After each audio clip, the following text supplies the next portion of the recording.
The perfect audition song doesn't exist. And honestly, chasing it is making some of you worse at auditioning. Because there is no song more perfect for a role than the song the character actually sings in the show. That's the closest match. That is the bullseye. So, P.S., you could just sing that song. But the idea that you're going to find some magical alternate song that checks every single box is already a flawed premise. I'm a Broadway audition coach, and your job is not to become a repertoire generating machine. Your job is to bring a song to life in a way that is useful for the creative team. You are not trying to prove that you found the secret song. You are trying to help them solve their casting problem, to show up as a possible solution. The truth is, we learn a lot about you the second you open your mouth, no matter what you sing. There's a ton we can already glean about your musicality and storytelling, even if it's not a perfect match. Now, the song matters, but the song is not the whole audition. What you actually need is a useful match, not a perfect match. Here's what matters: voice, style, and essence. Voice means the song lets us hear the vocal qualities the role requires. If the role lives in a high belt or a classic soprano sound, sing something that showcases that. But you don't need to show every single color you have in one cut,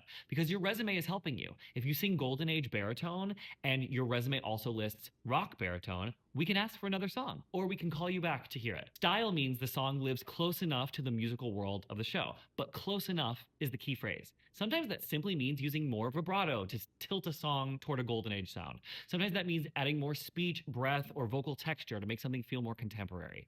So consider taking a song you already sang and simply styling it more specifically for the room you're walking into.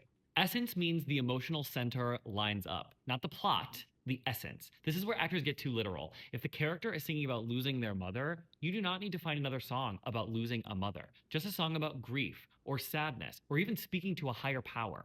The events can be different, but the engine needs to be similar. And if the song does not naturally live in the world of the show, your acting can place it there. Sing it as if it belonged in that show or as if it were cut from that score. Use those given circumstances. That is much more useful than showing up with a song you barely know because someone on the internet said it was perfect for that role. Now, to be clear, this does not mean your song choice does not matter. It matters a lot. You should sing songs you love singing, songs that live in your body, songs that show your skill, songs that reveal something about your artistry, songs that feel undeniable when you do them. But no creative team is sitting there saying, "Oh, I love them for the role, but unfortunately their audition song was only an 87% match." That is not how this works. A strong audition song does not need to check every box. It needs to give the room enough evidence to imagine you in the world of the show. So stop trying to find the perfect song, find the useful song, and then make it specific enough that we understand why you brought it into the room. Follow for more Broadway level audition insight and break a leg.